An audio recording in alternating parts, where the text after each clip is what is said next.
உண்மையை சொல்கிறேன், எனக்கு ஒரு சின்ன டவுட் இருந்தது. இந்த மீட்டை நீங்கள் எல்லாரும் கடைசி வரைக்கும் உட்காந்து கேட்பீங்களான்னு. ஆனால் வேற லெவல் நீங்கள்.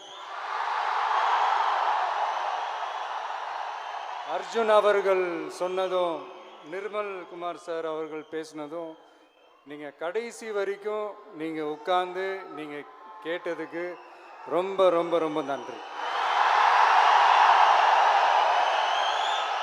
தேங்க்யூ. மீண்டும் நாளை இன்னொரு செட் ஆஃப் பூத் லெவல் ஏஜென்ட்ஸோட நாளைக்கு சந்திப்போம். தேங்க்யூ. நன்றி நன்றி. அனைவரும் பாதுகாப்பா வீட்டுக்கு போய் வாங்க. மீதி மண்டல பொறுப்பாளர்களுக்கு நாளை பயிற்சி பட்டறை தொடர்கிறது. இன்று கோவை குலுங்கியது, நாளை கோட்டை குலுங்கும். நன்றி நன்றி தலைவா, நன்றி.